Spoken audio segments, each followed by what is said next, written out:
네 번째는요. 영재는요.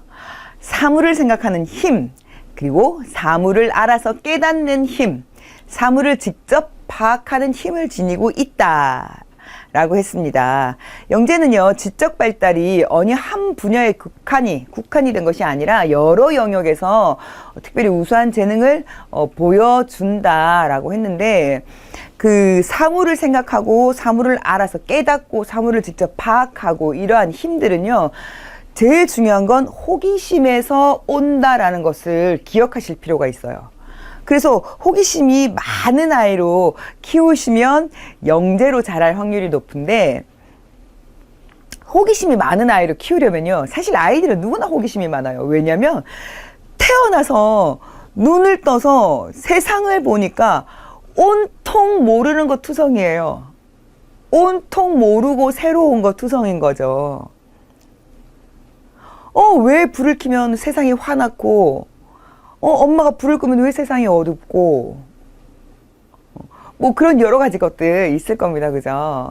왜 이건 맛있고, 맘마는 맛있고, 나는 왜 배가 고프며, 쟤는 왜 밝고, 쟤는 왜 굴러가고, 저기는 우리 엄마가 어떻게 앉을 수가 있고, 나는 여기 어떻게 누울 수가 있고, 이런 여러 가지, 호기심들이 많이 왕성하게 생길 거예요. 그때 생기는 호기심마다의 자극을 적절하게 잘 주면 이 아이는 굉장히 훌륭하고 똑똑하게 자랄 수가 있고요. 그때 그 자극을 자꾸만 제지해버리면 그 아이는 둔하게 자랄 수밖에 없어요. 그리고 소심하고 소극적인 아이로 자랄 수밖에 없는 거죠.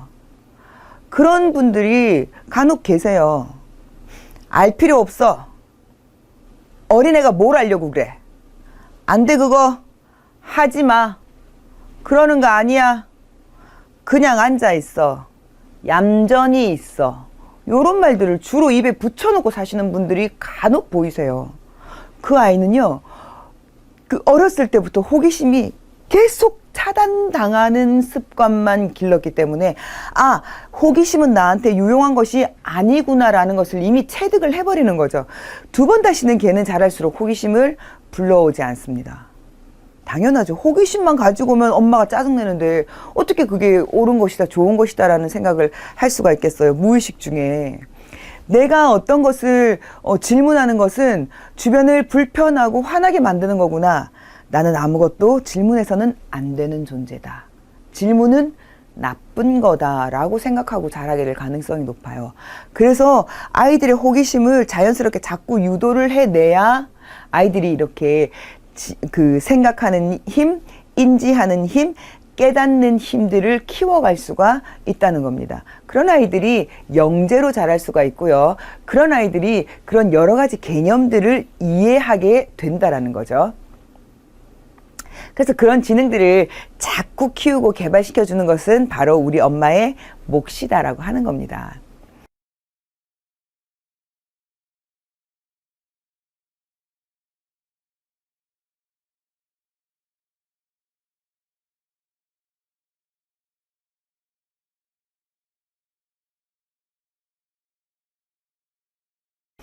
다섯 번째는요, 영재는요, 자아 개념의 특수성을 지니고 전문 영역에서 장점이 기질로부터 나타난다고 합니다. 여러 가지 장점이 우리 그 지능의 아까 가드너의 여러 그 다중 지능을 보았는데 그런 여러 가지의 지능이요, 본인의 기질에서부터 출발한다는 거예요.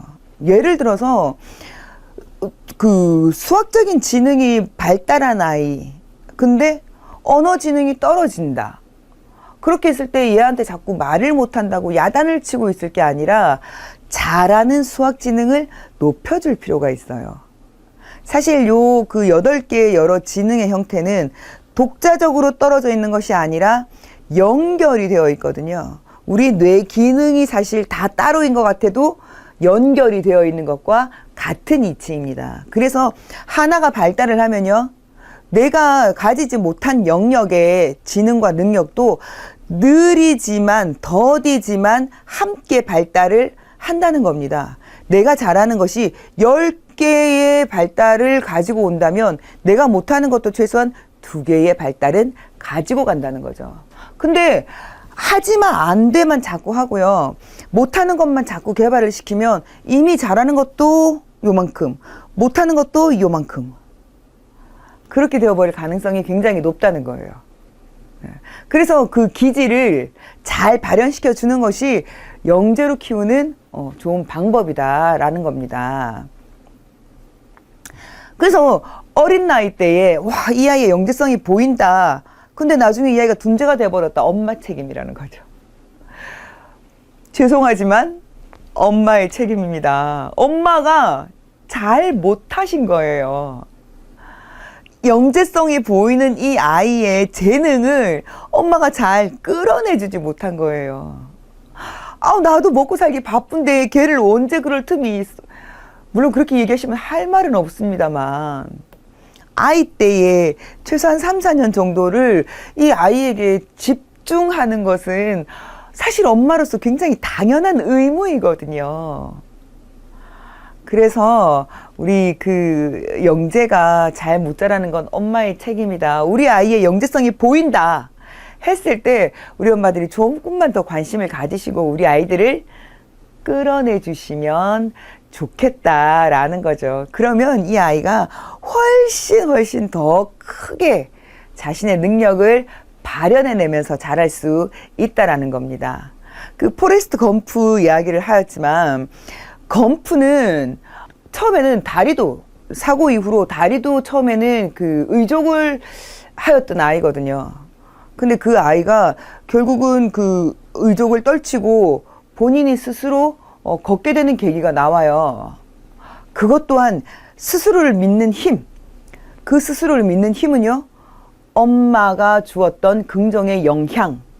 그거였다는 거죠. 성인이 될 때까지도 인간에게 가장 중요한 힘과 에너지원의 근원은요, 나를 믿는 힘이거든요.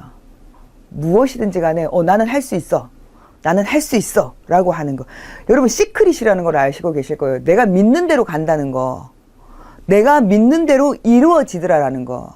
얼마 전에 실제로 오늘날 심리학이 뇌과학이 굉장히 발달을 하면서 심리학 영역이 과학의 영역으로 확실하게 자리 잡고 발달을 계속하게 된 거거든요.